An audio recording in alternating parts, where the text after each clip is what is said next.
నమస్తే, welcome to magnet TV రమణీయం. నేను మీ కృష్ణవేణి. నేను అన్నా కదా, ఆ నేను ఎవరో కనుక్కోమని చెప్పేదే రమణతత్వం. అటువంటి రమణతత్వాన్ని, రమణుల వారి మార్గాన్ని మనకు అర్థమయ్యేలాగా వివరించడానికి ఈరోజు మనతో పాటు గురువు గారు శ్రీ సూర్యప్రకాష్ గారు ఉన్నారు. ఆలస్యం చేయకుండా గురువు గారితో మాట్లాడదాం. నమస్కారం గురుగారు. నమస్తే అమ్మ. నేను ఎవరు అందులో సగం ఒక 50%కి ఇప్పుడు కొంచెం అవేర్నెస్ వచ్చి ఈ దేహం శాశ్వతం కాదు అని అర్థమవుతుంది. ప్రాక్టికల్గా అప్లై చేయడం అర్థం కావట్లేదు. మీరేం చెప్తారు? భగవాన్ ఇప్పుడు ఒక మాట అంటారు, సుషుప్తి అయిన తర్వాత జగత్తవస్థ అనేటువంటిది ఎప్పుడైతే ఆరంభమైందో దేహం లేచి దాని కర్మలు చేసుకుంటూ వెళుతూ ఉంటుంది. దాంతోపాటు మనస్సు కూడా ఆ కర్మల గురించి వచ్చే ఫలితాల గురించి ఆలోచిస్తూ ఉంటుంది. సుషుప్తి అనే అవస్థలో మనకి దేహ భ్రాంతి అనేది ఉండదమ్మా. ఎప్పుడైతే ఏదో ఒకటి లేచి మన్ని ఒక రూపం ఒకటి ఉంది అని ఒక పరిధి, పరిమితి, రిస్ట్రిక్టెడ్నెస్, లిమిటెడ్నెస్ అంటాం, అది కలిగించిందో అంతటా నిండి నిమిడికతమైనటువంటి మనల్ని ఒక ఫామ్కి కన్స్ట్రైన్ చేసి దాంట్లోనే ఉన్నాము అని మనం ఎవరో మర్చిపోయేటట్టుగా చేసి ఆ రూపంగానే మనం ఉన్నాము అనే భావన మనకు కలుగు చేస్తుంది. ఏదైతే మనం ఆత్మ అన్న విషయాన్ని మనం మర్చిపోయినట్టుగా చేసి ఒక ఫామ్ అంటూ మనకు ఉంది అని చెప్పి ఒక పరిధి, పరిమితి కల్పించి జాగ్రత్త అనేటువంటిది ఆరంభమైన వెంటనే మన పక్క నుంచి లేపుతుందో దాని నేను అంటారు. ఆ నేను అనేటువంటిది ఒకప్పుడు ఉండి ఇంకోప్పుడు కనుమరుగయ్యేటువంటిది. అంటే ఎప్పుడైతే ఈ నేను అనేది బయటకు వచ్చిందో, జాగ్రత్త అవస్థ అనేటువంటిది స్టార్ట్ అయిందో, ఆ 16 నుంచి 18 గంటల జాగ్రత్త అవస్థ నడుస్తున్నంతసేపు అది ఉంటుంది. మళ్ళీ సుషుప్తి అవస్థ స్టార్ట్ అయిన వెంటనే అది పడిపోతుంది. అందుకు భగవాన్ ఏమంటారంటే, ఇలా కనిపించి కనుమరుగయ్యేటువంటిది ఏదైతే ఉందో ఆ నేను నువ్వు కాదు, ఎప్పుడూ ఉండేటువంటిదే నేను అంటే. అందుకు భగవాను ఉన్న చైతన్యం అనేది ఏదైతే ఉందో అది అసలైన నేను, కానీ అదే అసలైన నేను, అంతేకాని ఉదయించే చైతన్యం నువ్వు కాదు. సో నేను అనే పదము మనం తెలుసో తెలియకుండా రోజంతా మనం వాడుతూ ఉంటాం. అసలు నేను అనే పదం లేకుండా మనం ఒక మాట కూడా మనం మాట్లాడలేము. ఎందుకు అంటే సుషుప్తి అనే అవస్థలో రూపం లేనటువంటి మనకి ఒక రూపం ఉంది అని ఎప్పుడైతే భావన కలిగిందో ఆ భావన మీద మొత్తం ఈ జగత్ అవస్థ అనేటువంటిది నడుస్తుంది. ఆ భావనే కానీ మనకి లేకపోతే అక్కడ జగత్ అవస్థ అనేటువంటిది ఉండడానికి అవకాశం ఉండదు. అందుకు సుషుప్తిలో మనకి దేహభ్రాంతి ఉండదు, ప్రపంచము కనిపించదు, సమయానికి విలువ ఉండదు. అంటే మనం ఉన్నటువంటి స్థితిలో ఈ మూడిటికి అర్థం లేవు. ఎప్పుడైతే ఈ నేను అనేది లేచిందో అక్కడ వెంటనే మనకి దేహభ్రాంతి కలిగింది, ప్రపంచం కనిపించింది, సమయం ఏమిటి అని తెలిసింది. ఈ మూడిటికి ఆధారమై ఉన్నది ఏదైతే ఉందో దాన్ని ఈ ఆర్టిఫిషియల్ ఐ అంటాం, అంటే ఐ థాట్ అంటాం.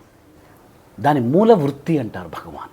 కానీ మనం ఎప్పుడు కూడా మూలంగానే ఉన్నాం, కానీ మూల వృత్తిగా మనం ఎప్పుడు విడిపడలేదు. సో షార్ట్కట్ ఫామ్లో చెప్పుకోవాలి అంటే మనం వాడేటువంటి నేనునేమంటాము అంటే మనదై ఉన్నటువంటి దాన్ని మనం కాదు అని, మనం కాని దాన్ని మనము అని ఏదైతే చెప్తుందో దాన్నే మనస్సు అంటాం, దాన్నే నేను అంటాం. నిజమైన నేను అనేది ఎప్పుడు కూడా నేను ఉన్నాను అని చెప్పదు, అది ఎప్పుడు ఉంటూనే ఉంటుంది. ఏదైతే లేదో అది ఎప్పుడు చెప్తూ ఉంటుంది నేను ఉన్నాను అని. సో ఐ ఐ ఐ అని మనం వాడుతూ ఉన్నా ఒరిజినల్గా అది ఐ అని కాదు, ఐ థాట్. నేను వేరు, నేను అనే ఆలోచన వేరు. సో మీరు అడిగిన దానికి నేను అనే ఆలోచన అనే అర్థం వస్తుంది, కానీ ఒరిజినల్ నేనుని దగ్గర ఆలోచన ఉండదు, నేనే ఉంటుంది. ఆ ఒరిజినల్ నేను మీద నేను అనే ఆలోచన లేచి జగత్తవస్థ అనేటువంటి 16 నుంచి 18 గంటలు అది ఉండి మళ్ళీ దాంట్లో పడిపోతుంది. అందువల్ల ఈ నేను అనేటువంటిది ఏదైతే ఉందో ఏ అందుకే భగవాన్ అంటారు లక్ష్యార్థము వాచ్యార్థము అంటారు. అంటే లక్ష్యం ఎప్పుడూ కూడా నేను ఒరిజినల్ నేనుగానే ఉంటుంది. దాని మీదన మనం క్యాజువల్గా ఐ అని అంటూ ఉంటాం. ఆ ఐ అన్నప్పుడల్లా కూడా దానికి ఆధారమైనటువంటి ఒరిజినల్ ఐని మనం మర్చిపోయి థాట్ ఫామ్లో మనం ఐ అని వాడుతూ ఉంటాం. అందువల్ల ఈ నేను అనే ఆలోచన ఎప్పుడైతే బయటకు వచ్చిందో దాని మీద ఆధారపడి కొన్ని బిలియన్స్ ఆఫ్ థాట్స్ పడతాయి. ఈ నేను అనే ఆలోచన పడిపోతే ఈ థాట్స్ అన్నీ కూడా దాంట్లో పడిపోతాయి. కాబట్టి ఈ నేను అనే ఆలోచన ఏమిటి అంటే ఒక పరిమితి కల్పించుకున్నటువంటి చైతన్యాన్ని నేను అనే ఆలోచన అంటారు. కానీ వేదకాలం దగ్గర నుంచి ఈ నేను అనే ఆలోచన ఆర్ మైండ్ మనస్సు అంటాం. వేదకాలం దగ్గర నుంచి దీన్ని చాలామంది డిఫైన్ చేశారు. What is this I thought, ఈ మూలవృత్తి అంటే ఏమిటి అని చాలామంది డిఫైన్ చేసిన స్పిరిచువల్ ఐన్స్టీన్గా పిలువబడి ఆధ్యాత్మిక చక్రవర్తిగా విరాజిల్లుతున్నటువంటి శ్రీ భగవాన్ రమణ మహర్షులు సాక్షాత్తు అరుణాచలేశ్వర రూపంలో సహజ కాంతితో వెలుగుతూ ఉంటే భగవాన్ 16వ సంవత్సరంలో ఎప్పుడైతే సెల్ఫ్ రియలైజ్ అయ్యారు అని మనకి బాహ్య ప్రపంచానికి తెలిసిందో అప్పుడు భగవాను ఏదైతే డిఫైన్ చేశారో మొట్టమొదట దాన్ని ఎలా డిఫైన్ చేశారు అంటే ప్రజలందరూ సాధారణ భాషలో వాడేటువంటి నేను అనే ఆలోచనే ఒరిజినల్ అనుకుంటూ ఉంటాము. కానీ అది దాని వ్యాలిడిటీ ఏమిటి అంటే ఒక జాగ్రత్త అవస్థకి ఒక స్వప్నావస్థకే పరిమితమైనటువంటిది. సుషుప్తి అనే అవస్థలో అది స్థానం అనేది తాత్కాలికంగా కోల్పోతుంది. కానీ ఒరిజినల్ నేను అంటే ఏమిటి అంటే దేని మీద అయితే జాగ్రత్త అవస్థ అనేది నడుస్తుందో, దేని మీద అయితే స్వప్నావస్థ అనేది నడుస్తుందో, దేని మీద అయితే సుషుప్తి అనే అవస్థ నడుస్తుందో ఈ మూడిటికి ఆధారంగా ఉండేదాన్ని నేను అంటాం. అంటే సింపుల్ ఫామ్లో చెప్పుకోవాలంటే కృష్ణవేణి గారు, మనం నేను అని మాట్లాడుతూ ఉన్నా తెలియకుండా మనం ఒరిజినల్ నేనుగానే ఉంటాం. కానీ మాట్లాడేటప్పుడు ఆలోచనగా విడిపడతాం. అది నేనుకి దీనికి తేడా. సో రమణతత్వం అనేది అర్థం కావాలి అంటే ఈ నేను అనే ఆలోచన మీద ఆధారపడి తెలుసుకునేటువంటిది కాదు. ఈ నేను అనే ఆలోచన ఎక్కడ పుట్టింది, అది ఓ రోజు పుడుతున్నది. ఎందుకు సుషుప్తిలో నేను అనే ఆలోచన లేదు. సో ఖచ్చితంగా ఓ దగ్గర పుడుతున్నది. ఎక్కడైతే పుడుతుందో మళ్ళీ అక్కడే అది పడుతుంది. భగవాన్ ఏమంటారంటే ఈ నేను అనే ఆలోచన ఎక్కడైతే పుడుతుందో ఆ పుట్టుక స్థానాన్ని కానీ నువ్వు ఆత్మవిచారణ చేసి కనిపెట్టగలిగితే అప్పుడు దానిలోకి ఈ మనస్సు అంటే నేను అనే ఆలోచనని ఫస్ట్ థాట్ అంటే మనస్సుని సెకండ్ థాట్ అంటాం. ఇంకా డీప్గా భగవాన్ ఎక్స్ప్లెయిన్ చేశారమ్మా. నేను అనే ఆలోచన ఏం చేస్తుందంటే ఒక రూపం నీకు ఉంది అని చెప్తుంది. కానీ రూపాన్ని చూపించేది మాత్రం అది మనస్సు అంటాం. అంటే నేను అన్న ఆలోచన అన్నా మనస్సు అన్నా రెండు ఒక్కటే. కానీ నేను ఆలోచన దేహ భ్రాంతిని కలిగిస్తుంది, మనస్సు ఆ దేహాన్ని చూపిస్తుంది. అందువల్ల భగవాన్ ఏమంటారంటే మనస్సు మీద ఆధారపడి మనం తెలుసుకోలేము. కాబట్టి ఈ నేను అనేది ఎక్కడ పుడుతున్నది అని దాని మీద విచారణ చేసి చూస్తే అప్పుడు మనస్సు దాని మూలంలోకి వెళ్ళి పడిపోతుంది. అప్పుడు తెలుస్తుంది ఒరిజినల్ నేను అంటే ఏమిటో. ఇది ఒరిజినల్ భగవాన్ చెప్పినటువంటి రమణ పద్ధతి. కానీ ఈ రోజుల్లో అంత సమయం కానీ అంత శ్రద్ధ కానీ అంత సహనం కానీ ఉండడం చాలా కష్టం. ఎందుకంటే మనం we are living in artificial and modern world. So everybody is after very immediate results. అది భగవాన్ ఒకరికే సాధ్యమైందండి, అందరికీ సాధ్యం కాదు. అందుకు రమణతత్వం అనేది it's very hard to bite అంటుంటారు చాలామంది. అంటే నిజం ఎప్పుడు కూడా చేదుగానే ఉంటుంది. అలాగా మన ఆర్టిఫిషియల్ ఐకి అలవాటు పడి జాగ్రత్త అవస్థలో కొట్టుకెళ్ళిపోతున్నాం. కాబట్టి మనకి తెలిసింది అదొక్కటే. కానీ దానికి ఆధారమైనటువంటి ఒరిజినల్ నేను లేకపోతే అది లేనే లేదు. కాబట్టి ఈ తత్వంలోకి రావాలి అంటే మొట్టమొదటి ఉండేటువంటిది ఏమిటి అంటే మనం అంటే ఏంటో మనం తెలుసుకోవాలి అనే జిజ్ఞాస ఆర్తి మనకి లేకపోతే I can't say that we are unfit to fit into రమణతత్వం. కానీ దాని ఉపయోగం ఎక్కువ మనకు ఉండదు. How to control mind, how to do pranayama, or how to raise kundalini, or how to arrange the chakras. ఇవన్నీ కూడా ఒక పద్ధతి అయితే భగవాన్ పద్ధతిలో, అందుకు భగవాన్ పద్ధతిని మహాయోగం అంటాం. మహాయోగం ఎప్పుడు కూడా ఈ నేను అనే ఆలోచన ఎక్కడ పుట్టిందో దాని మీదే ఉంటుంది, కానీ దాని తర్వాత ఏం జరిగింది అనే దాని మీద ఎక్కువ ఉండదమ్మా. సో అందుకు భగవాన్ ఎప్పుడు అంటారు, you must distinguish between artificial I to the original I. అసలు ఆర్టిఫిషియల్ ఐ అంటే ఏమిటి, ఒరిజినల్ ఐ అంటే ఏమిటి? యాక్చువల్ నిజానికి రెండు లేవు, కానీ ఐ థాట్ లేచింది కాబట్టి రెండు ఉన్నాయి అనుకుంటాం, కానీ నిజానికి ఉన్నది ఒక్కటే, అదే ఒరిజినల్ నేను అంటే. సో ఈ తత్వంలోకి వద్దామనుకునేటువంటి ఆధ్యాత్మిక సాధకులకు ఉండేటువంటి ప్రధానమైనటువంటి లక్షణం ఏమిటి అంటే, నేనంటే ఏమిటో నేను తెలుసుకోవాలి. అది ఎంత గాఢంగా ఉంటే, ఎంత ఇంటెన్స్గా ఉంటే, ఎంత ఇంట్రెన్సిక్గా ఉంటే అప్పుడు మనం ప్రయాణం ప్రారంభించవచ్చు. లేదు అంటే కష్టంతో కూడుకున్నటువంటి. గురూజీ, చాలామందికి మంచి ఆధ్యాత్మిక మార్గంలోకి వెళ్ళాలి, అట్లీస్ట్ మోక్ష సాధన కాకుండా ఈ స్ట్రెస్ అయింది కొంచెం, ఆ స్ట్రెస్ నుంచి రిలాక్స్ కోసం ఏదైనా మళ్ళుతుంటారు.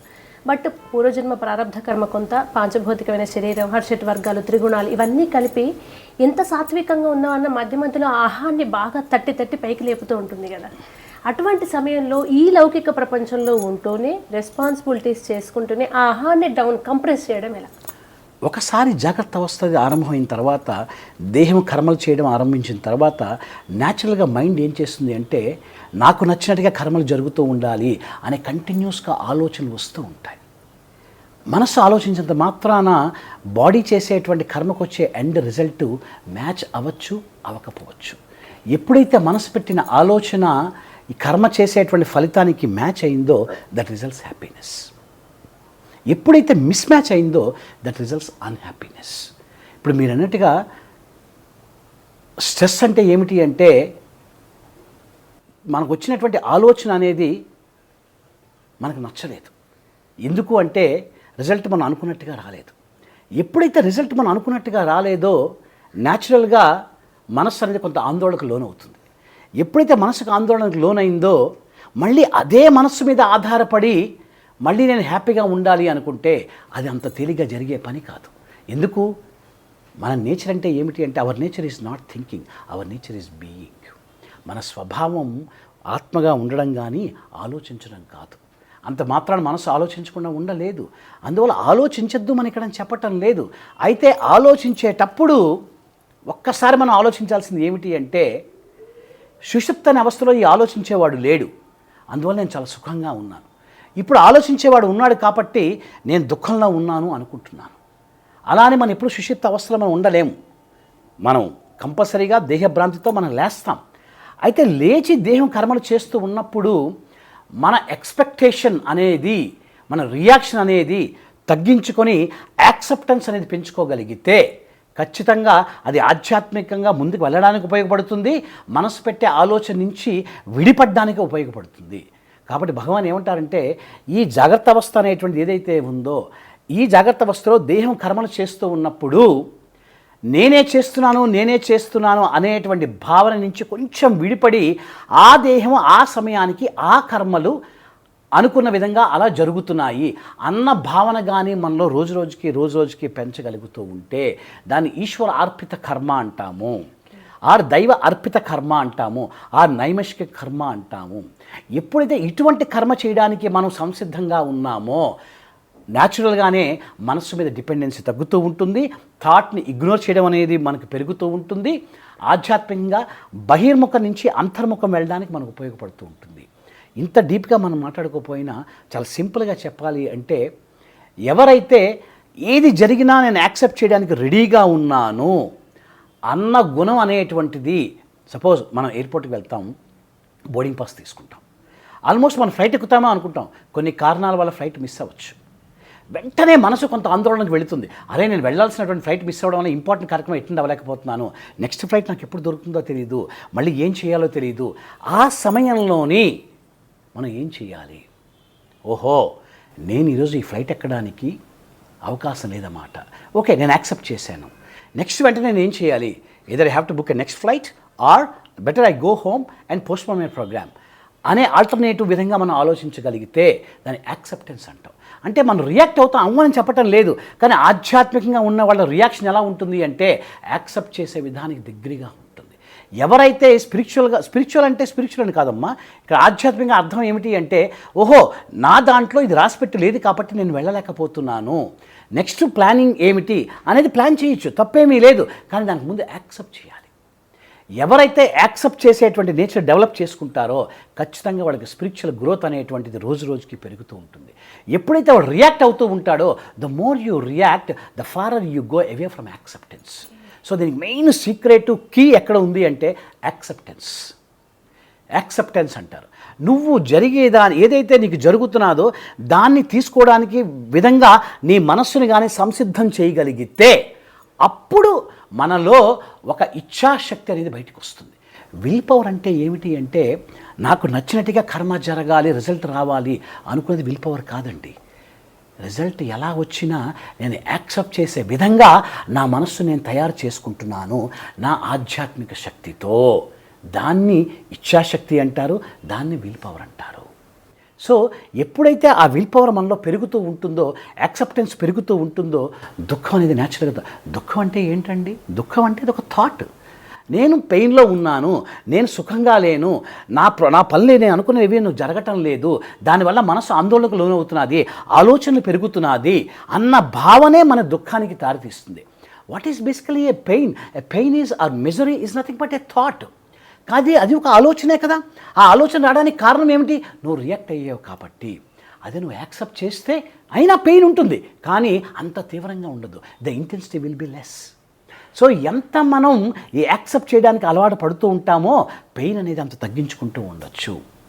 ఇక్కడ ఒక్కటి కృష్ణవేణి గారు మనం జాగ్రత్తగా ఆలోచించే విషయం ఏమిటి అంటే, ఒకరోజు మనం పక్క నుంచి లేచిన తర్వాత రాత్రి మళ్ళీ పడుకునేంత వరకు ఈ దేహానికి జరిగేటువంటి కర్మలన్నీ కూడా మనకు నచ్చినట్టుగా జరగాలి అని రూల్ ఏమి ఉండదు. ఆ ఈశ్వర నిర్ణయం బట్టి ఆ దేహానికి ఆ కర్మ జరుగుతూ రిజల్ట్స్ వస్తూ ఉంటాయి అని ఫస్ట్ భగవాను వాళ్ళ అమ్మగారికి ఉపదేశం ఇచ్చారు.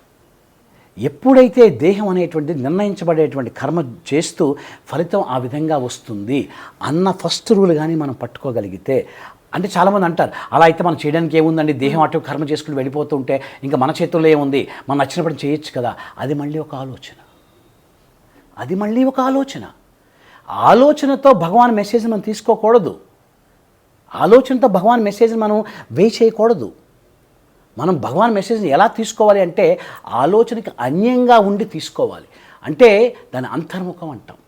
గురువులు పంపించిన మెసేజ్ ఎప్పుడు కూడా అంతర్ముఖంలోనే మనకు అర్థమవుతుంది, కానీ మనస్సు మీద ఆధారపడి ఆలోచన మీద ఆధారపడి బహిర్ముఖంగా మనకి ఎప్పుడు అర్థం కాదండి. కొన్ని తత్వ రహస్యాలన్నీ కూడా అంతర్ముఖలై మనం నేర్చుకోవాలి. దానికి వైరాగ్యం అనేది చాలా ఇంపార్టెంట్. వైరాగ్యం అంటే డిస్పాషన్ అని కాదు. వైరాగ్యం అంటే అర్థం ఏమిటి అంటే, దేహానికి ఏం జరిగి కర్మ రిజల్ట్స్ ఏ విధంగా వస్తూ ఉన్నా నేను నా ఇచ్ఛాశక్తిని పెంపొందించుకుంటూ నా విల్ పవర్ని పెంచుకుంటూ ఏది జరిగినా యాక్సెప్ట్ చేసే విధంగా నేను సంసిద్ధం అవుతున్నాను అన్న విషయాన్ని ఎప్పుడూ గుర్తుంచుకోవడం దాన్ని వైరాగ్యము అంటారు. ఆ వైరాగ్యము అంతర్ముఖానికి దారితీస్తుంది. అయితే ఇంత బిజీ ప్రపంచంలో ఇది అవసరమా, ఇంత బిజీ ప్రపంచంలో ఇది సాధ్యమా అన్నది కూడా మళ్ళీ ఆలోచన. మనం చిన్న పోస్ట్ తయారు చేయడానికే మనం ఎంతో కష్టపడతాం కదా. ఒక ఉద్యోగం తెచ్చుకోవడానికి, ఒక వ్యాపారంలో సక్సెస్ అవ్వడానికి అహోరాత్రులు మనం కష్టపడతాం. అటువంటిది తత్వరహస్యం నేర్చుకోవడానికి, మనం ఎవరో తెలుసుకోవడానికి, ఆ యాక్సెప్టెన్స్ పెంచుకోవడానికి మనకి ఆపాటి ప్రిపరేషన్ లేకపోతే, ఇక్కడ ఆధ్యాత్మికంగా ప్రిపరేషన్ అంటే ఏమిటి తెలుసా అండి? మనస్సు మీద ఆధారపడకుండా థాట్ వస్తూ ఉంటుంది, ఆలోచన రానియండి, కానీ ఇగ్నోర్ చేయడానికి మనం ప్రయత్నించగలిగితే, ఆలోచన ఆపడం ఎవరు సాధ్యమో కాదండి. ఆలోచనలు వస్తూనే ఉంటాయి, రానిండి, మూలంలోకి వెళ్ళేంత వరకు ఆలోచనలు వస్తూనే ఉంటాయి. కానీ మన చేతుల్లో ఉన్నది ఏమిటి? ఇగ్నోర్ చేయడము. ఆ ఇగ్నోర్ చేయాలి అంటే నీకు ఏదో ఒక గురువాక్యం ఇంపార్టెంట్.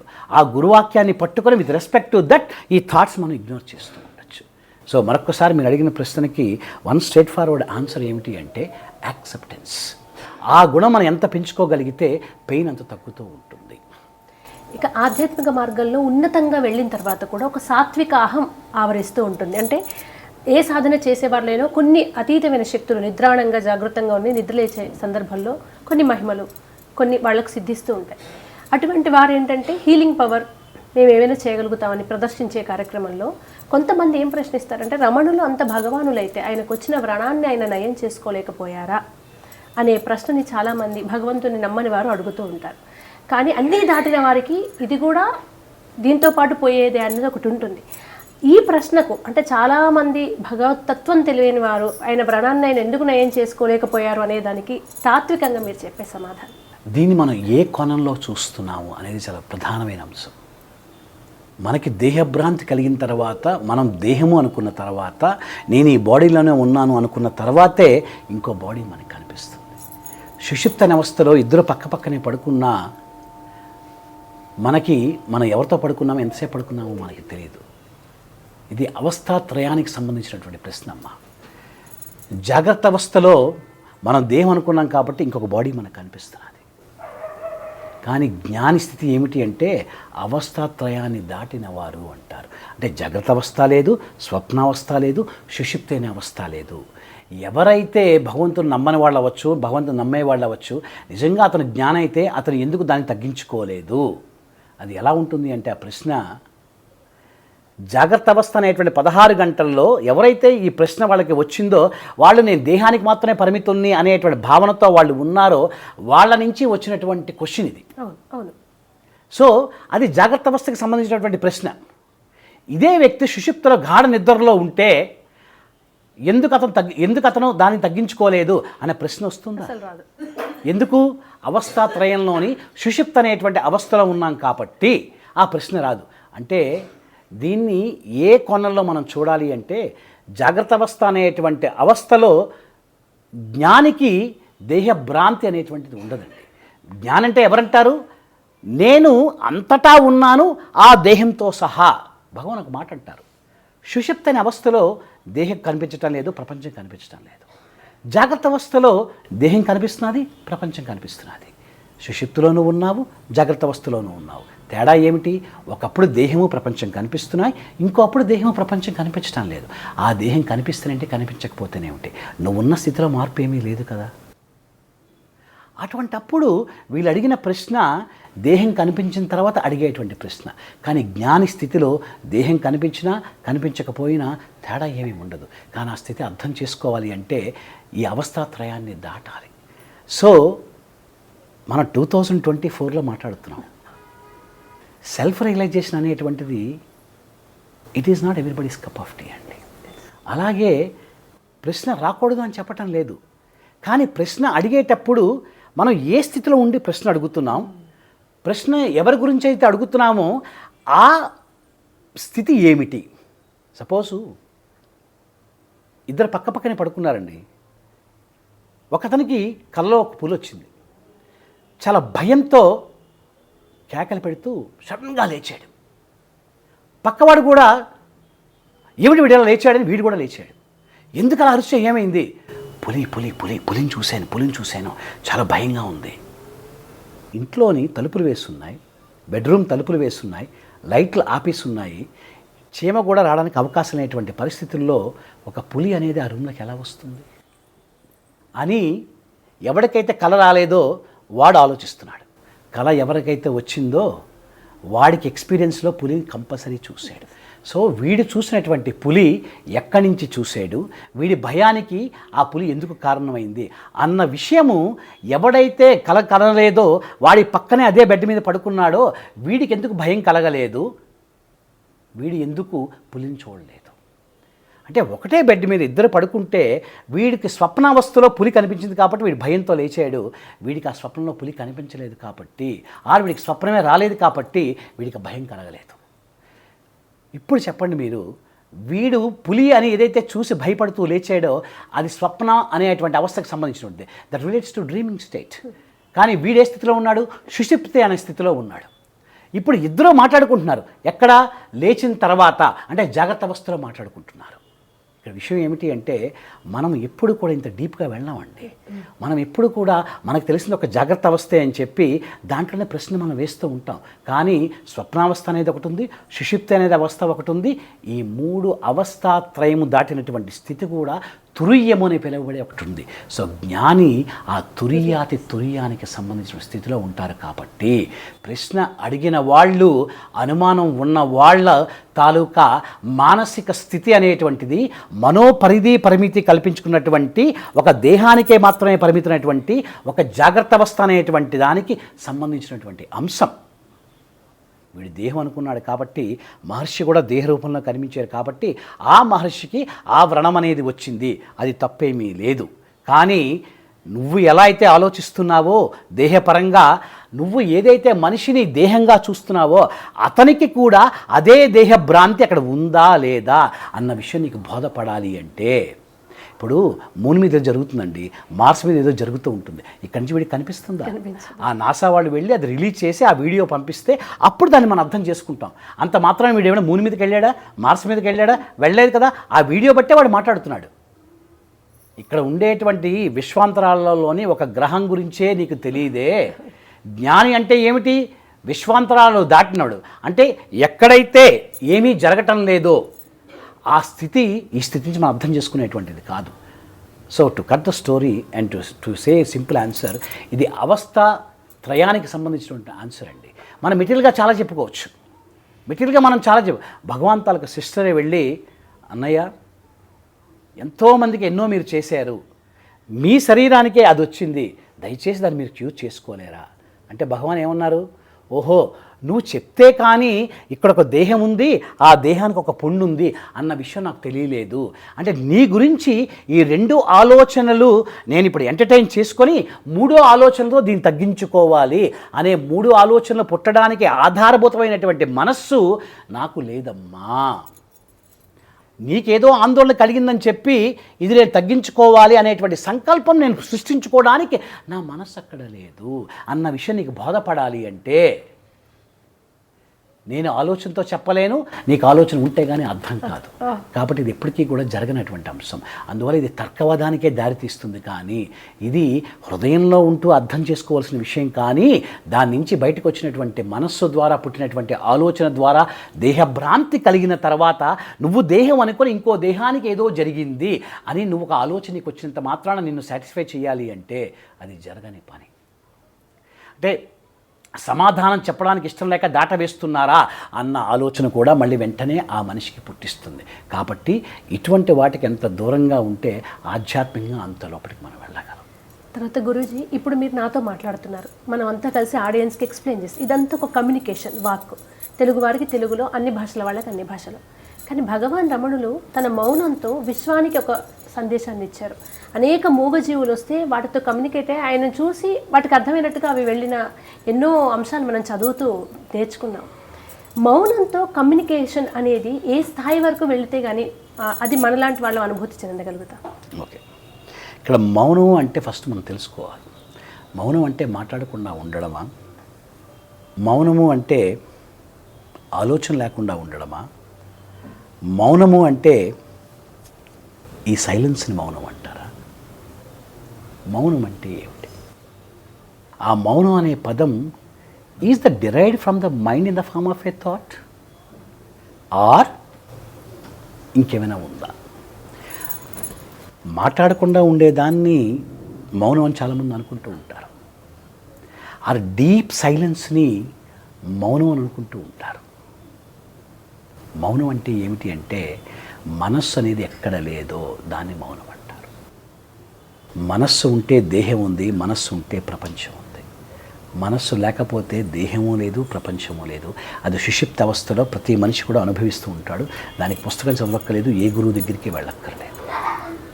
సో మౌనం అంటే అర్థం ఏమిటి అంటే మనస్సు ఎక్కడైతే లేదో దాన్ని మౌనము అంటారు. మహర్షి విషయంలో మనస్సు అనేది సంపూర్ణంగా దాని రూపం కోల్పోయింది కాబట్టి దాన్ని మౌనం అంటాం.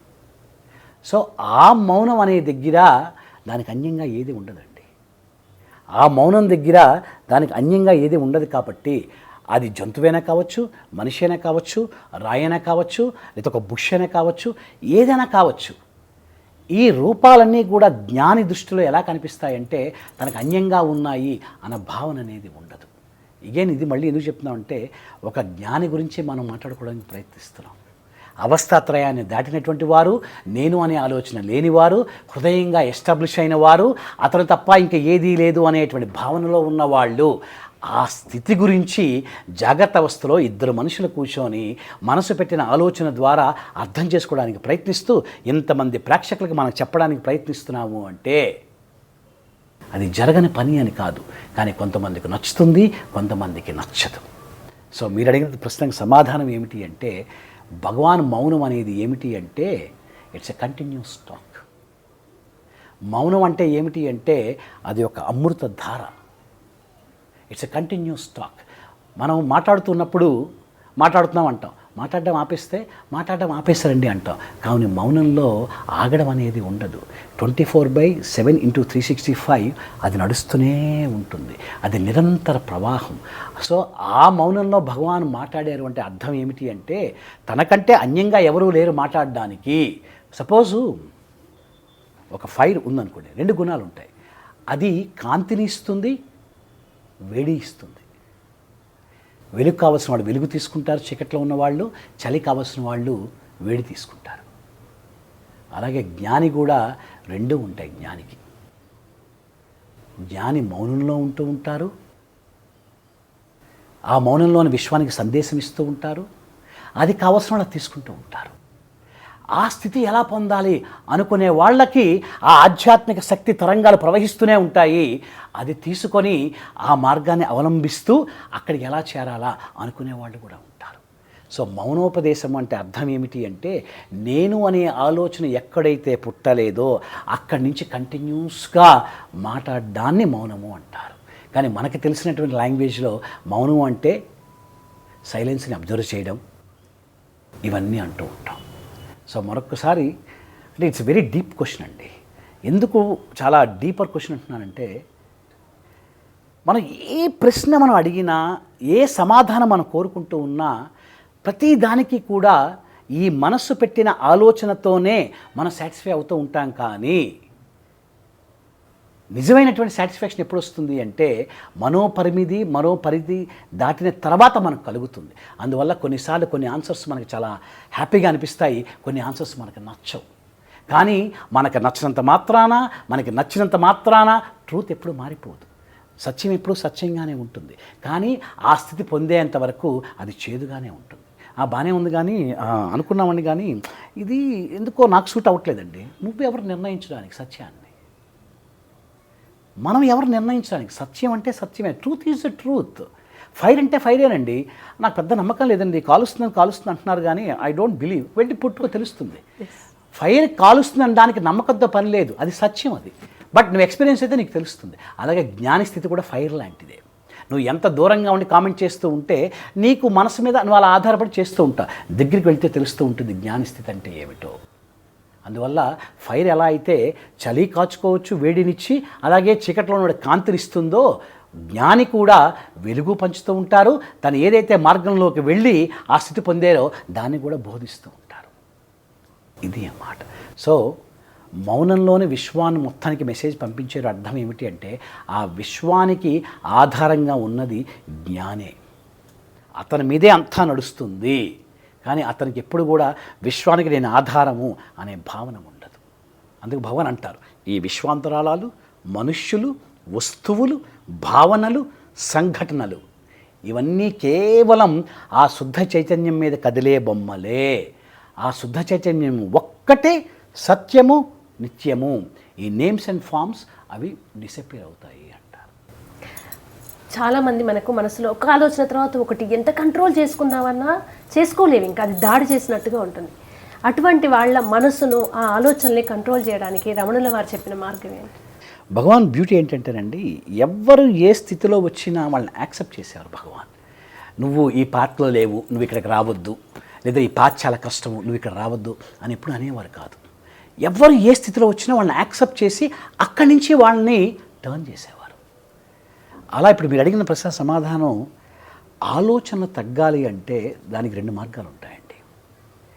ప్రాణాయామాన్ని సాధన చేస్తూ ఉచ్ఛ్వాస నిశ్వాస క్రియల ద్వారా ప్రాణాన్ని ఆయామం చేస్తూ మనం ఆలోచన తగ్గించుకోవచ్చు. ఆర్ ధ్యానం చేస్తూ కూడా ఆలోచన తగ్గించుకోవచ్చు. ఇక్కడ ధ్యానం అంటే ఏమిటి అంటే ఏకవస్తు చింతన అంటారు. ధ్యానం ఈజ్ నథింగ్ బట్ చాలా అర్థాలు ఉంటాయి ధ్యానానికి. కాన్సన్ట్రేషన్ అంటారు, లేదంటే ఒకటే పాయింట్ మీద ఫోకస్ పెట్టడం, ఇవన్నీ కూడా అంటారు. కానీ ధ్యానానికి అసలైన అర్థం ఏమిటి అంటే మనస్సు ఏ ఆలోచన పెట్టినా, జాగ్రత్తగా వినాల్సిన విషయం ఇది, మనస్సు ఏ ఆలోచన పెట్టినా దట్ లీడ్స్ టు హ్యాపీనెస్. మనస్సు పెట్టే ప్రతి ఆలోచన కూడా నేను సుఖంగా ఉండాలి, నేను సుఖంగా ఉండాలి, నేను సుఖంగా ఉండాలి అనే రిజల్ట్ ఇస్తుంది. ఎప్పుడైతే మనం ధ్యానం ప్రారంభించామో నాకు ఆ స్థితిలో ఏదో కలిగితే బాగుంటుంది, ఒక ఇచ్ఛాశక్తి డెవలప్ అయ్యి నాకు ఒక పాజిటివ్ ఎనర్జీ వస్తే నాకు ఈ హాఫ్ అన్ అవర్ 1 అవర్ చేసినటువంటి ధ్యానం ఏదైతే ఉందో అది రోజు మొత్తానికి ఉపయోగపడాలి అనుకుంటూ ఉంటాడు.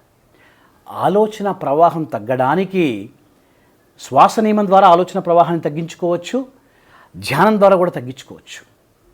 కానీ అసలైనటువంటి పద్ధతి ఏమిటి అంటే అసలు ఈ ఆలోచన ఎవరికి వస్తున్నది అన్న ఆలోచన కానీ మనం పట్టుకోగలిగితే that is the faster and straightforward method. Bhagavan అంటారు మానసంతకి మార్గనే కృతే నైవ మానసం మార్గ ఆర్జవాత్. అసలు ఈ మనసు అంటే ఏమిటి, ఆలోచన అంటే ఏమిటి అని తెలుసుకుందాం అనుకుంటే అది తెలుసుకున్నప్పటికీ తెలుస్తుందిట ఈ మనస్సు అనేది ఒకప్పుడు కూడా లేదు, ఈ ఆలోచన ఒకప్పుడు కూడా లేదు. అది చాలా హైయెస్ట్ స్టాండర్డ్. నార్మల్ లెవెల్లో మాట్లాడుకోవాలి అంటే ఆలోచన కంట్రోల్ అవ్వాలి అంటే యాక్సెప్టెన్స్ ఇస్ ద కీ. ఎంత మనం సంసిద్ధంగా ఉండి ఏది జరిగినా నేను దాన్ని ఫేస్ చేయడానికి సంసిద్ధంగా ఉన్నాను. 4 ఏళ్ళ నుంచి 5 ఏళ్ళ నుంచి ఇదే చేస్తున్నామండి. ఎంత సంసిద్ధంగా ఉన్నా, ఎంత యాక్సెప్ట్ చేసినా మాకేమీ కూడా కలిసి రావటం లేదు. రోజు రోజుకి వీక్ అయిపోతున్నాం కానీ మేమేమీ స్ట్రాంగ్ అవ్వటం లేదండి. అటువంటిప్పుడు ఎంత యాక్సెప్ట్ చేయమంటారు అన్నది కూడా ఆలోచనే. కాబట్టి దీనికి ప్రధానంగా ఉండాల్సింది గురువు మీద నమ్మకం ఉండాలి. గురువుకి తెలుసు ఎప్పుడు ఇవ్వాలో. నీకు అనిపించినప్పుడు గురువు ఇవ్వడు, ఎప్పుడు నీకు జరగాలనుందో అప్పుడే ఇస్తారు. అంతవరకు నువ్వు వెయిట్ చేయాల్సిందే. అందువల్ల రమణతత్వ సాధన కావచ్చు, ఏ సాధన కావచ్చు, ఆలోచన తగ్గించుకోవడానికి కావచ్చు, దానికి భగవాన్ ఒకటే మాట అంటారు, భయం లేనివాడే ఆశ లేనివాడే శంక లేనివాడే అంటే అనుమానం లేనివాడే శ్రద్ధ కలిగి జ్ఞాన ఉత్సాహవంతుడై ఉండాలి. అటువంటప్పుడే మనకు అది సాధ్యపడుతుంది. సో సింపుల్గా చెప్పాలి అంటే ఎంత మనం సంసిద్ధంగా ఉండగలిగితే యాక్సెప్ట్ చేయడానికి ఆలోచన ఖచ్చితంగా తగ్గుతూ ఉంటాయి. ప్రాణాయామం ద్వారా ఖచ్చితంగా శ్వాస నియమిస్తూ ఉంటే మాత్రం ఆలోచన ప్రవాహం అనేది తగ్గుతూ ఉంటుంది. అది ఇంకా ఖచ్చితం. దానికంటే నెక్స్ట్ స్టెప్ ధ్యానం వరకు వెళ్ళి ఏకవస్తు చింతన. అనేక మార్గాలు ఉన్నాయండి ఈ రోజుల్లోనే, అనేక మార్గాలు ఉన్నాయి. ఎవరికి ఏది నచ్చితే ఫాలో అవుతూ ఉండొచ్చు, తప్పేమీ లేదు. అన్ని మార్గాలు ఒక్కటే, అన్నీ దానికే దారితీస్తాయి. ఒక్కొక్కరి తాలూకా మానసిక పరిస్థితి బట్టి ఒక్కొక్క గురువు సూట్ అవుతూ ఉంటారు. అందరు గురువులు ఒక్కటే, అందరు మెసేజ్ కూడా ఒక్కటే, ఎవరిని మనం కామెంట్ చేయాల్సిన అవసరం లేదు. కానీ ఇక్కడ చేయాల్సింది ఏమిటి అంటే నువ్వు దేని గురించి గురువు దగ్గరికి వెళ్ళేవో అది నేర్చుకోవడానికే నువ్వు సంసిద్ధంగా ఉండాలి. కానీ ఇంకా దేని మీద నీ దృష్టి ఉండకూడదు.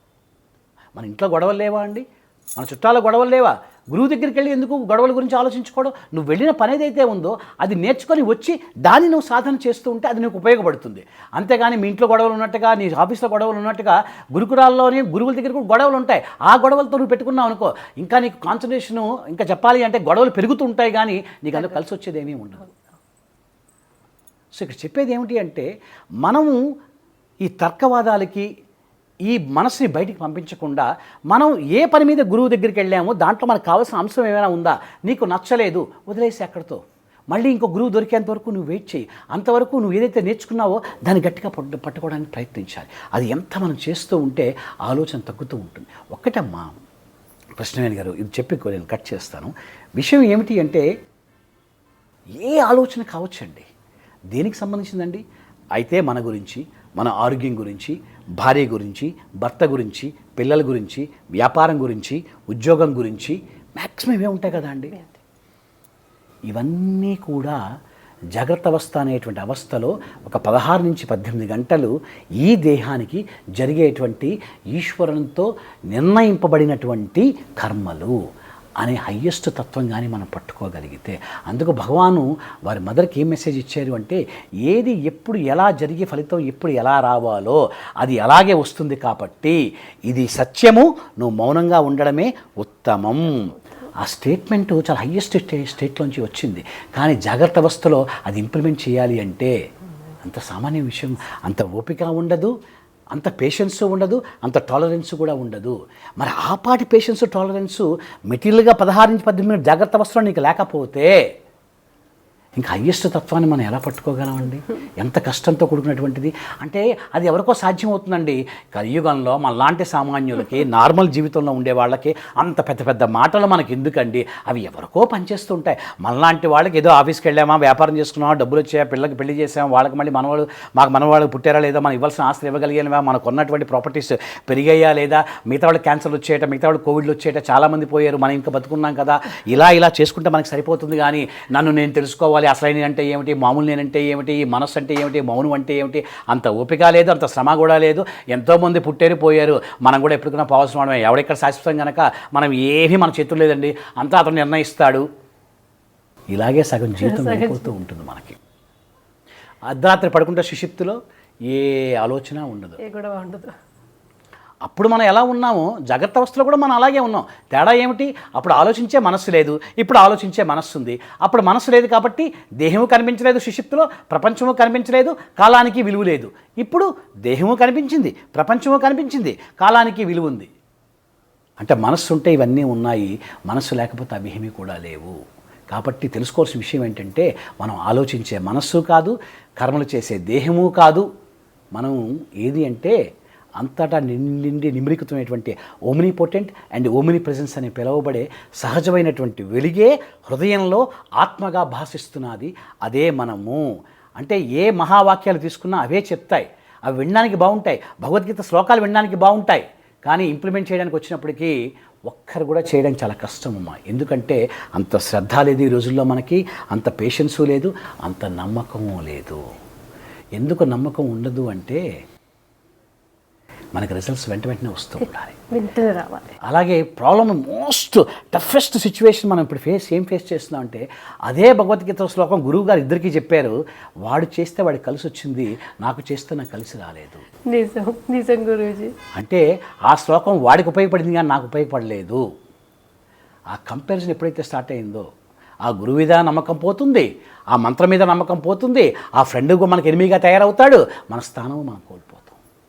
అప్పుడు ఏ ఉంగరం పెట్టుకోవాలా, ఏ తాడు కట్టుకోవాలా, ఏ గుడికి వెళ్ళాలా, ఏ హోమం చేయాలా. ఆ హోమం గురువుగా చెప్పారు, వాళ్ళు బాగా కలిసి వచ్చిందండి. మాకు మాత్రం డబ్బులు వేస్ట్ కానీ ఏం కలిసి రాలేదు. 20 లక్షలు పెట్టుకున్నాం, ఉంగరం కొనుక్కోమని చెప్పారండి, పెట్టుకున్నామండి, 6 నెలలు అయిందండి, ఇంతవరకు ఏ మార్పు రాలేదండి. తప్పేమీ లేదు, అన్నీ చేస్తూ ఉండొచ్చు, కానీ పేషెన్స్ ఉండదు మనకి. అంటే ఎక్కడ ప్రాబ్లం అవుతుంటారండి, మనకి ఆధ్యాత్మిక అంటే ఏమిటో తెలియకని కాదు, మనకు ఆచరించడం తెలియదు. ఎందుకంటే మధ్యలో ఆలోచన అడ్డుపడుతూ ఉంటుంది. కాబట్టి అటువంటి ఆలోచన ప్రవాహం తగ్గాలి అంటే గురువు మీద నమ్మకం ఉండాలి, మనం చేసే దాని మీద శ్రద్ధ ఉండాలి, యాక్సెప్ట్ చేసేటువంటి క్వాలిటీ ఉండాలి. వీటన్నిటితో పాటు ప్రాణాయామం కానీ ధ్యానం కానీ చేస్తూ ఉంటే ఖచ్చితంగా మార్పు వస్తుంది. అది నా స్వాను అనుభవం. ఇప్పుడు నేను ఇక్కడ జరుగుతున్న ఒక విషయం గురించి అడగాలనుకుంటున్నాను. ఈ కృష్ణవేణి మిమ్మల్ని ప్రశ్నిస్తోంది. ఆ ప్రశ్న మీ సమాధానం విన్నంతసేపు నేను ఈ సాధారణమైన మనిషిని నెక్స్ట్ ఏం క్వశ్చన్ అడగాలి, ఈ ఆన్సర్లోంచి ఏం అడగాలని నేను ఆలోచిస్తున్నా. కానీ అందరికీ చాలా ఇన్వాల్వ్ అయ్యి సమాధానం చెప్తున్నట్టుగా కనిపిస్తున్న సూర్యప్రకాష్ గారు లోపల ఒక వ్యక్తిని అటు ఉంచి డిటాచ్డ్గా ఇటు ఒక పని చేస్తూ సాక్షిభూతంగా చూస్తూ కూర్చున్నారు కదా, అది ఎట్లా సాధ్యం? The question is very straight forward and it's very simple. But to answer your question, నేను ఇప్పుడు ఏం చెప్పినా ఇతనికి ఏదో వర్కౌట్ అయిందండి, బట్ అందరికీ ఇది వర్కౌట్ అవ్వదు కదా.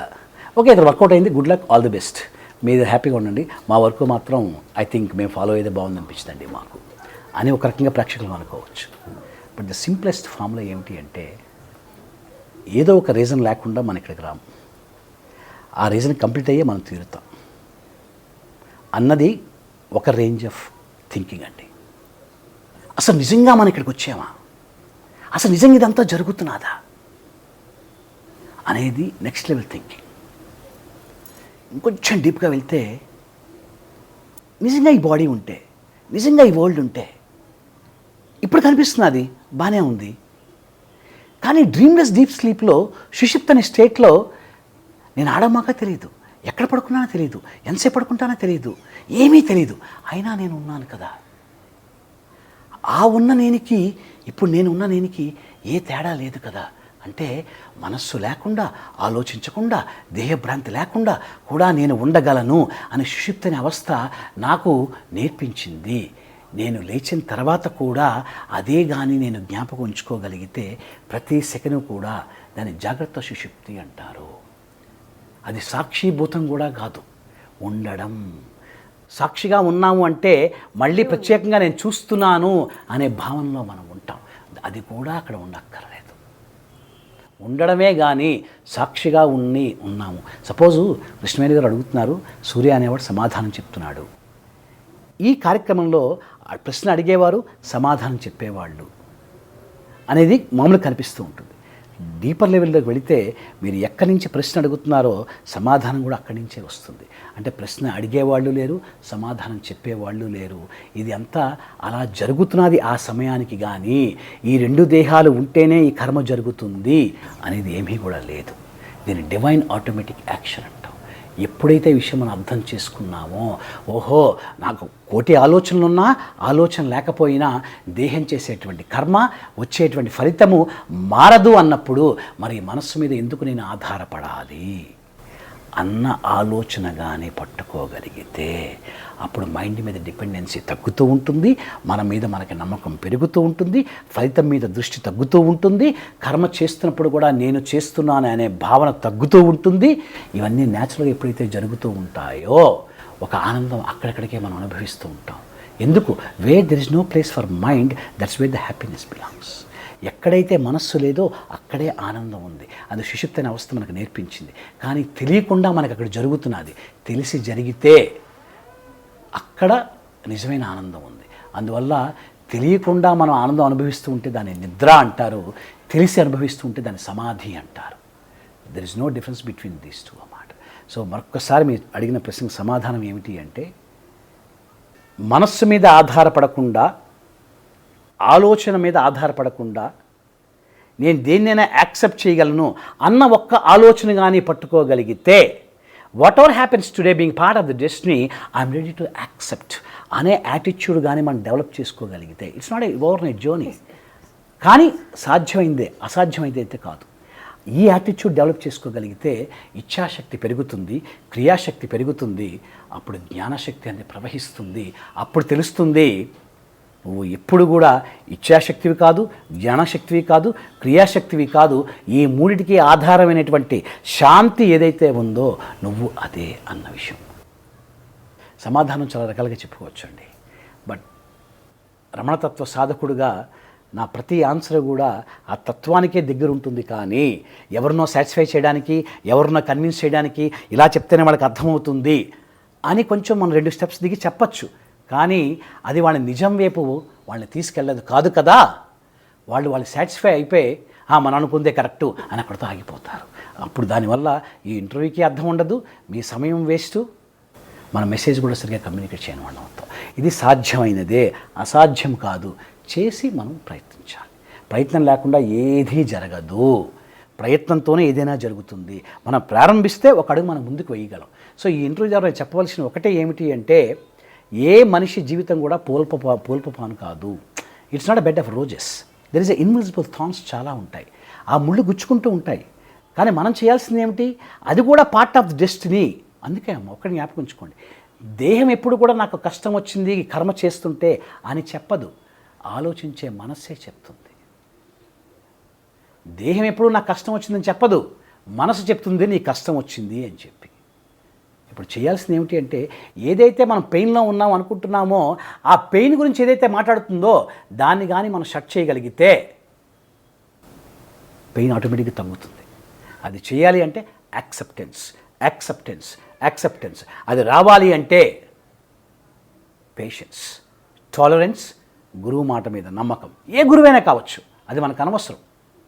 నా కర్మవశాత్తు నాకు రమణ భగవాన్ గురువుగా దొరికారు. ప్రేక్షకుల కర్మవశాత్తు ఒక్కొక్కరు దొరుకుతూ ఉంటారు. ఏమంటే గురువుని మార్చొచ్చా? తప్పకుండా. గురువు అంటే అర్థం ఏమిటి అమ్మా? సత్యాన్ని ఎవరైతే బోధిస్తారో వాళ్ళని గురువు అంటారు. కానీ ఇంకో దాన్ని గురువు అనరు. గురువుకి ఒక రూపం అంటూ ఉండదు. గురువు మాట ఎక్కడి నుంచి వస్తుంది? మౌనం నుంచే వస్తుంది. This is what it is. So acceptance is the key. గురువుగారు, ఇంకొక 2 క్వశ్చన్స్తో ఇంటర్వ్యూ నేను ముగింపుకు తీసుకొస్తాను. అరుణగిరి ప్రదక్షిణ చేస్తున్న సమయంలో భగవాన్ని భక్తులు అడిగారు, మాకేదన్నా భజనకి ఇవ్వండి అంటే ఆయన అరుణాచల శివ ఇచ్చారు. ఆయన నోటి వెంట అన్నింటినీ జయించి ఆయన అరుణాచలంకే వెళ్ళి ఉండాలని అరుణగిరి ప్రదక్షిణ చేస్తూ ఆయన చివరి వరకు కూడా, చివరికి ఆయన జ్యోతి కూడా అరుణగిరి క్షేత్రంలోనే అదృశ్యం అవడం. ఆ గిరికి వెళ్ళిన వాళ్ళందరూ ఒక దివ్యానుభూతిని చెందుతుంటారు. చెప్పగలిగే వాళ్ళు చెప్తారు, లేని వాళ్ళు తెలియదు కానీ ఏదో ఒక అనుభూతి అయితే పొందామంటారు. వాటి ప్రత్యేకత ఏంటి అసలు, అరుణాచల ప్రత్యేకత? ఇక్కడ అరుణాచలం అనే మాట మనం వాడేము అంటే, ఆ అరుణాచలం అనేటువంటిది ఈ మనస్సు లేచిన తర్వాత జాగ్రత్త అవస్థలో కనిపించేటువంటి ఒక కొండ, ఇంకేమైనా అన్న విషయం ముందు మనకు తెలియాలి. మన ఊర్లో కొండలు ఉంటాయి, హిమాలయాస్ ఉన్నాయి, చాలా ఉంటూ ఉంటాయి. అటువంటిదైనా ఇది కూడా ఏమైనా ప్రత్యేకత ఉందా? చాలా డెఫినేషన్స్ చాలా పుస్తకాల్లో ఉంటాయండి.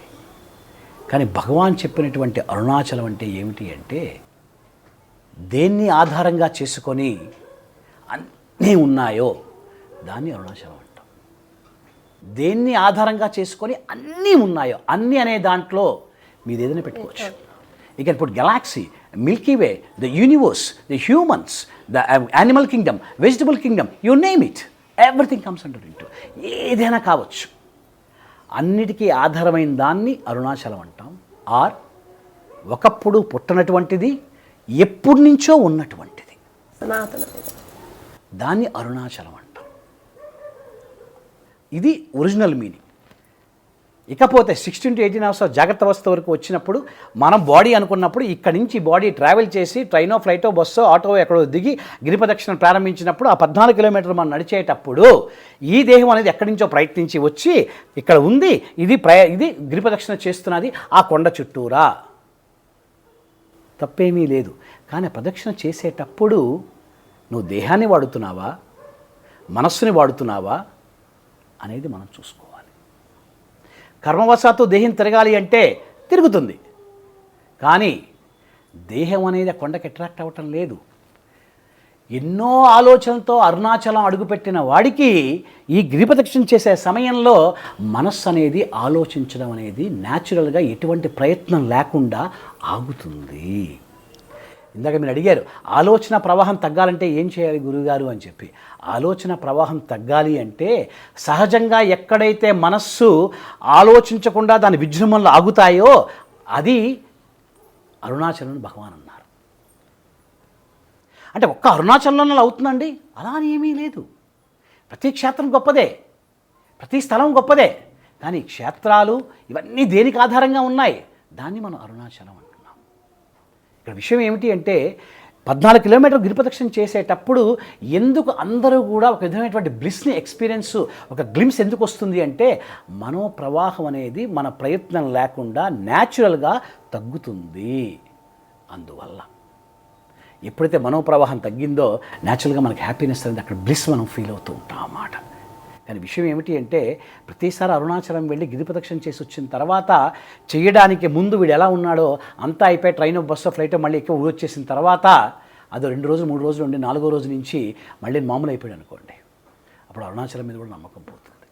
కాబట్టి ఒక ప్రదేశానికి వెళ్ళి మనకు కార్యక్రమం చేస్తున్నామంటే దాని అర్థం తెలుసుకొని చేస్తే దాని పరమార్థం ఏమిటో మనకు బోధపడుతుంది.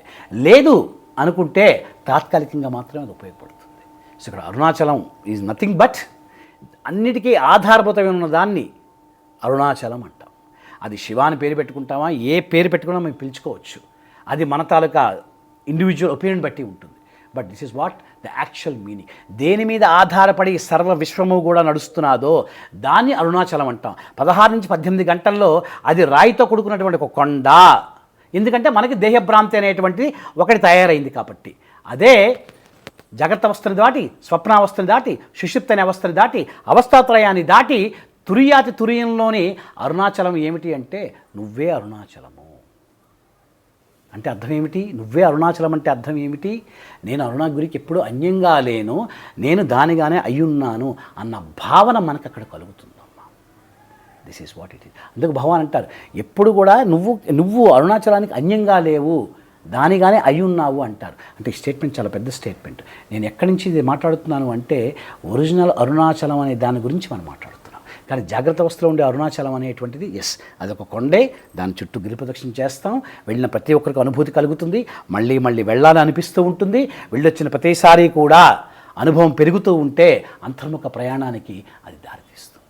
అంటే బహిర్ముఖం నుంచి అంతర్ముఖంలోకి ఎటువంటి ప్రయత్నం లేకుండా వెళ్ళాలి అనే జిజ్ఞాస ఎవరికైనా ఉంటే అది ఖచ్చితంగా అరుణాచల క్షేత్రంలో గిరి ప్రదక్షిణలో జరిగి తీరుతుంది. ఎప్పుడు మనస్సుని వాడకుండా ఉన్నప్పుడు. ఇయర్ ఫోన్స్లో రకరకాలు పెట్టుకుంటూ మనం గిరి ప్రదక్షిణ చేస్తూ ఉండొచ్చు, పక్క వాళ్ళతో మాట్లాడుతూ మనం గిరి ప్రదక్షిణ చేస్తూ ఉండొచ్చు, ఎవ్వరూ లేకపోయినా సింగిల్గా వెళ్ళినా ఆలోచిస్తూ గిరి ప్రదక్షిణ చేస్తూ ఉండొచ్చు. ఇవన్నీ కూడా ఉపయోగపడవు అని చెప్పట్లేదు, బట్ ఎంత మనం లోపల దిగి చేయగలిగితే అంత మనకి ఆ మార్పు తెలుస్తుంది. గురువుగారు, చివరి ప్రశ్న. ఇప్పటి జనరేషన్ లక్ష్యం బాగా చదువుకోవాలి, కుదిరితే విదేశాలకు వెళ్ళాలి, లక్షల కోట్లు సంపాదించాలి, లగ్జరీ లైఫ్, ఇది ఆనందానికి వాళ్ళు ఇచ్చుకున్న నిర్వచనం. కానీ ఇవన్నీ ఉండే ఆ దేశాల్లో ఉన్న వాళ్ళు అన్నీ వదిలేసి వచ్చి రమణాశ్రమంలో సేవ చేస్తూ కూర్చున్నారు. సో అది ఆనందం కాదు అని వాళ్ళు ఫీల్ అయ్యారు. సో ఇక్కడ ఆనందం అవుతుంది, అక్కడ కావట్లేదు కదా. ఈ జనరేషన్కి, నెక్స్ట్ జనరేషన్కి ఇది కానీ ఏదో ఆనందం ఉంది, అది భగవాన్ రమణాశ్రమంలో దొరుకుతుంది అనుకున్నప్పుడు ఈ రమణతత్వం ఎందుకు అవసరం, ఎంత అవసరం అనేది ఏ సందేశం ఇస్తారు? It's beautiful question. అగైన్ విదేశాలు వెళ్ళినా వెళ్ళకపోయినా భారతదేశంలో ఉన్న మీరన్నట్టుగా ప్రధాన లక్ష్యం ఏమిటి అంటే మన లైఫ్లో సెటిల్ అవ్వాలి. ఆ సెటిల్మెంట్ కూడా ఫర్ ఎవర్ సెటిల్ అయిపోవాలి నేను. ఎందుకంటే ఈ రోజుల్లో మనీ ఎర్నింగ్ అనేటువంటి చాలా ప్రధానమైన అంశం, అది లేకుండా ఎవడు కూడా జీవించలేడు. ఏది మనం చేస్తూ ఉన్నా అండర్నీత్ ఒకటే ఉంటుందండి, అది ఏమిటి అంటే నేను ఎప్పుడూ హ్యాపీగా ఉండాలి, హ్యాపీగా ఉండాలి, హ్యాపీగా ఉండాలి. ఆ హ్యాపీనెస్ అనేటువంటిది మనకు చైల్డ్ ఏజ్ నుంచి మనకు స్టార్ట్ అవుతుంది. అలాగే మన సక్సెస్ బట్టి ఆ హ్యాపీనెస్ అనేటువంటి పెరుగుతూ పెరుగుతూ పెరుగుతూ ఒక విధమైనటువంటి ఆత్మసంతృప్తి మనకు కలుగు చేస్తుంది. ఇప్పుడు మీరు అడిగిన దానికి సమాధానం ఏమిటి అంటే, రమణాశ్రమంలోకి అంటే సపోజ్ ఓవర్సీస్ ఇప్పుడు విదేశీయులు ఉన్నారు అనుకోండి, ఫారినర్స్ చాలామంది వచ్చి ఆశ్రమంలో సెటిల్ అయిన వాళ్ళు మనకు తెలుసు. ఎందుకు వాళ్ళు అన్నీ వదులుకొని ఇక్కడ వచ్చారు అంటే ఖచ్చితంగా అక్కడ ఏదో ఉంది అని వాళ్ళకి బోధపడింది. అంతవరకు ఖచ్చితం. అంటే ఆ నమ్మకం వాళ్ళని తీసుకొచ్చింది. ఏ నమ్మకంతో అయితే వచ్చారో ఆ నమ్మకం అనేటువంటిది వాళ్ళు ప్రతిదినము అనుభవిస్తున్నారు కాబట్టి, వాళ్ళు ఆనందం పొందుతున్నారు కాబట్టి అక్కడి నుంచి వెళ్ళడం, ఆ క్షేత్రం నుంచి వాళ్ళు దూరంగా వెళ్ళడం అనేటువంటిది వాళ్ళు ఇష్టపడలేదు. అయితే ప్రజెంట్ యంగ్ జనరేషన్లో ఏదైతే ఉందో స్పిరిచువాలిటీ అనేటువంటిది, ఆధ్యాత్మికత అనేటువంటిది రెండింటికి దారి తీస్తుందండి. నిజంగా మనం దాని అర్థం తెలుసుకొని దాన్ని కానీ మనం ఇంప్లిమెంట్ చేయగలిగితే ఎక్కడో కూర్చోబెడుతుంది. దాన్ని మనం సరిగా పట్టుకోలేకపోతే దాని పర్యవసనాలు చాలా ప్రమాదకరంగా ఉంటాయి. ఊహ కూడా మనకు అందం. ఈ యంగ్ జనరేషన్కి ఒకటే సలహా ఏమిటి అంటే, నువ్వు ఏదైతే లైఫ్లో కష్టపడాలో కష్టపడు, 100% నీ ఎఫర్ట్ పెట్టు. రిజల్ట్ అనేటువంటిది ఎలా వచ్చినా యాక్సెప్ట్ చేసే విధంగా మనం ప్రిపేర్ అవుతూ ఉండాలి. ఎందుకు గురువు దగ్గరికి కానీ క్షేత్రాల దగ్గర కానీ మనం వెళ్ళాలి అంటే, మనం చాలా కష్టపడిన తర్వాత రిజల్ట్ మనం అనుకున్నట్టుగా రాకపోతే అది చాలా డిస్సాటిస్ఫాక్షన్ మనకి దారితీస్తుంది.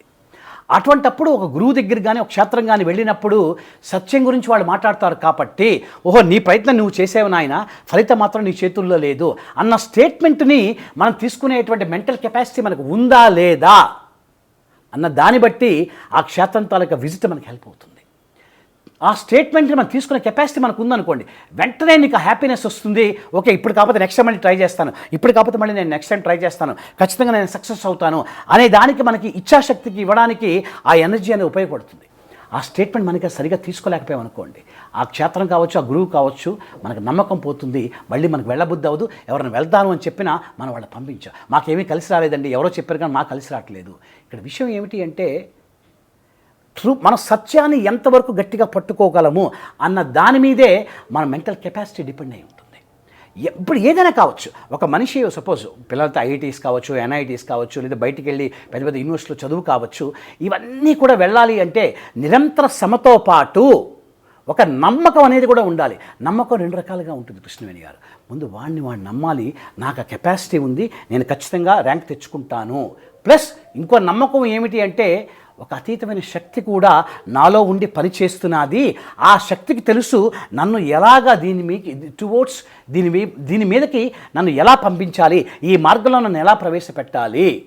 మరి అలా అయితే గురుగారు దేవుడి మీద నమ్మకం లేని వాళ్ళకి ఏమిటి పరిస్థితి అండి? ఆ టాపిక్ వేరు, అది మనం మాట్లాడుకోవాలి. సో ఇక్కడ 2 నమ్మకాలు ఉండాలి. ముందు మన మీద మనకు నమ్మకం ఉండాలి, ఇంకోటి లోపటి నుంచి ఏదైతే శక్తి నడిపిస్తున్నాదో దాని మీద కూడా మనకు నమ్మకం ఉండాలి. లోపల ఉన్న శక్తి మనం చూడలేం కాబట్టి అది ఒక గురువు రూపంలో మనకు కనిపించవచ్చు, ఒక ఆధ్యాత్మిక క్షేత్రంలో కనిపించవచ్చు, లేదా ఇంకెక్కడైనా మనకు కనిపించవచ్చు. అంత మాత్రాన ఇక్కడ ఆ శక్తి అనేది లేదు. ఎక్కడైతే శక్తి అక్కడే ఉంది, దాన్ని దర్శించలేము కాబట్టి మనం ఇటువంటి జాగాలకు వెళ్తూ ఉంటాం. సో యంగ్ జనరేషన్కి వాళ్ళ మీద వాళ్ళ నమ్మకంతో పాటు వాళ్ళకి ఏదైతే శక్తి నడిపిస్తున్నాదో దాన్ని గట్టిగా పట్టుకొని వాళ్ళకి ఏ మంచి అవకాశం వచ్చినా అక్కడికి వెళ్ళినప్పుడు వాళ్ళు నేర్చుకోవాల్సింది ఆశ్రమం ఎలా ఉంది, మిగతా వాళ్ళు ఎలా ఉన్నారు, ఆశ్రమ పద్ధతులు ఎలా ఉన్నాయి, అది కాదు మనం చేయాల్సింది. ఏ పర్పస్ మీద మనం వెళ్ళాము ఆ పర్పస్ గురించి మనం అక్కడ ఉండి మనకు కావాల్సిన అంశం మనం తీసుకొని దాన్ని మనం ఇంప్లిమెంట్ చేయగలుగుతున్నామా లేదా అన్నది అక్కడ ప్రధానమైన అంశం. కానీ అక్కడికి వెళ్ళిన తర్వాత మళ్ళీ మనస్సు పెట్టి అక్కడ జరిగేటువంటి కార్యక్రమాల మీద మనం దృష్టి పెట్టామనుకోండి, it's waste of time and that eventually kills your confidence also. So younger జనరేషన్కి మరొకసారి చెప్పేది ఏంటి అంటే డెఫినెట్లీ వాళ్ళ మీద వాళ్ళ నమ్మకంతో పాటు లోపల ఒకటి ఉంది, దాన్ని కానీ పట్టుకో. ఇప్పుడు వివేకానంద వారు చెప్పినా, రామకృష్ణ పరమహంస చెప్పినా, భగవాన్ రమణులు చెప్పినా, దయానంద సరస్వతి గారు చెప్పినా, శంకరాచార్య ఎవ్వరు చెప్పినా సరే ఒక్కటే చెప్తారు, work instantly but do not attach it. నువ్వు ఏదైతే చేయగలుగుతూ ఉన్నావో అది నువ్వు చెయ్యి, నమ్మకంతో చెయ్యి. ఫలితం అనేటువంటిది ఖచ్చితంగా ఒక రోజు వస్తుంది. అది వచ్చేంత వరకు నువ్వు యాక్సెప్ట్ చేసేటువంటి శక్తి నీకు లోపలి నుంచి వస్తుంది. ప్లస్ ఆ శక్తికి తెలుసు నిన్ను ఎలా అయితే చూసుకోవాలో. అది ఉన్నప్పుడు ఖచ్చితంగా ప్రతి మనిషి నాట్ ఓన్లీ లౌకిక పరంగా సక్సెస్ అవడమే కాదు, ఆధ్యాత్మికతకు కూడా. ఒక్కటి చెప్పి క్లోజ్ చేస్తానండి. స్పిరిచువాలిటీ అనేటువంటిది సుషుప్తిలో మనం ప్రాక్టీస్ చేయలేం, స్వప్నావస్థలో మనం ప్రాక్టీస్ చేయలేం, ఒక్క జాగ్రత్త అవస్థలోనే మనం ప్రాక్టీస్ చేయగలం. కానీ ఈ 16 to 18 అవర్స్ ఆఫ్ ఈ ముండేన్ లైఫ్ 16 to 18 అవర్స్లో ప్రతిసారి కూడా నేను సక్సెస్ అవ్వాలి అని దాని గురించి ఆలోచించి వెళ్ళిపోతూ ఉంటే ఇంకెప్పుడు మనం స్పిరిచువల్గా ప్రాక్టీస్ చేయగలం? మనకు ఉన్నది ఒక జాగ్రత్త వస్తే ఈ 16 to 18 అవర్సే, ఏం చేసినా ఇక్కడే చేయాలి. అందువల్ల ప్రాబ్లం ఎక్కడొస్తుంది అంటే ఎక్స్పెక్టేషన్ మీద వెళ్ళిపోతూ ఉంటే యాక్సెప్టెన్స్ అనేది తగ్గిపోతూ ఉంటుంది. ఎప్పుడైతే యాక్సెప్టెన్స్ తగ్గిందో you will become a slave in mind hands. మనస్సు మీద మనం ఒక బానిసలా బతుకుతూ ఉంటాం. కానీ ఇక్కడ విషయం ఏమిటంటే మనస్సు మీద ఎంత మనం బానిస అవుతూ ఉంటామో అది అంతంతకు దుఃఖానికి దారితీస్తూ ఉంటుంది. మనస్సు అంటే ఏంటి అండి? ఎక్కడైతే ఆనందం ఉందో ఆ ఆనందం మనమే అన్న విషయాన్ని మన చేత మరిచిపోయేటట్టు చేసి నేనే నీకు ఆనందాన్ని ఇస్తాను అన్నదాన్ని మనస్సు అంటారు. ఇది డీపర్ లెవెల్లో మనం మాట్లాడుకునే విషయం. అందువల్ల మనస్సు మీద డిపెండెన్సీ ఎంత తగ్గుతూ ఉంటుందో మనలో ఆధ్యాత్మిక అభివృద్ధి అనేది పెరుగుతూ ఉంటుంది. చివరికి ఓ రోజు తెలుస్తుంది ఉన్నది నేనే కానీ మనస్సు అనేది ఒకప్పుడు కూడా లేదు అన్న విషయం. సో మన మీద మనం ఎంత నమ్మకం ఉంచుకొని ఎంత అంతర్ముఖం అవ్వగలిగితే అంతకంతకు మన మీద నమ్మకం పెరిగి లోపల శక్తి అనే దాని మీద నమ్మకం పెరిగి ఖచ్చితంగా ఫలితం ఎలా వచ్చినా యాక్సెప్ట్ చేసేటువంటి ఇచ్ఛాశక్తి మనలో పెరిగి అది నాట్ ఓన్లీ మెటీరియల్ లైఫ్లో ఉండేటువంటి కర్మలు చేస్తూ ఉండేప్పుడు 16 to 18 అవర్స్ జాగ్రత్త అవస్థలో దాంతోపాటు ఆధ్యాత్మికంగా కూడా మనలో ఆ డెవలప్మెంట్ అనేది మనకు కనిపిస్తుంది. అప్పుడు మనం 55, 60, 65 సంవత్సరాలు టచ్ చేసినప్పుడు దీన్ని పెంచుకుంటూ వస్తున్నాం కాబట్టి ఈ జాగ్రత్త అవస్థ చేసేటువంటి ఏవైతే ఉన్నాయో అది తగ్గుతూ ఉంటాయి, ఇది పెరుగుతూ ఉంటుంది. ఈ విధంగా కానీ మనం ప్రయాణం చేయగలిగితే నాట్ ఓన్లీ ఇమ్మోర్టల్గా కూడా ప్రతి ఒక్కరు కూడా ఆ స్థితి అనుభవించగలరు. అది అందరి జన్మ హక్కు కూడా. అందుకు ఉన్నది ఉన్నట్టు ఉండడమే ఆత్మవిచారణ తాలూకా ఎండ్ రిజల్ట్. ఆత్మవిచారణ లేని జన్మకి అర్థమేమిటి అరుణాచల, దీని ఊసే తగదు అంటారు భగవాన్. అందువల్ల ఇది కష్టమైనటువంటి పద్ధతి కానే కాదు, చాలా సులభమైనటువంటిది. ఎప్పుడు అంటే చెప్పింది చెప్పినట్టుగా మనం ఫాలో అవ్వగలిగితే. So thank you so much guruji. ఈ రమణీయం కార్యక్రమానికి మీ వాక్కు ద్వారా రమణ తత్వాన్ని గురించి చెప్పడం అనేది ప్యూర్లీ భగవత్ సంకల్పం. ఇది అసలు ప్లానే లేదు, ఇది ఆయన మహర్షుల వారు మిమ్మల్ని పంపడమే. అది మీకు ఈ ప్రాసెస్ అంతా తెలుసు కనుక ఆడియన్స్ నిజంగా అదృష్టవంతులు. And once again thank you so much. రమణుల వారి గురించి అద్భుతమైన మార్గాన్ని మీ వాక్కు ద్వారా వినడం మాకు మా ప్రేక్షకులందరికీ అదృష్టంగా భావిస్తున్నాం. Thank you very much.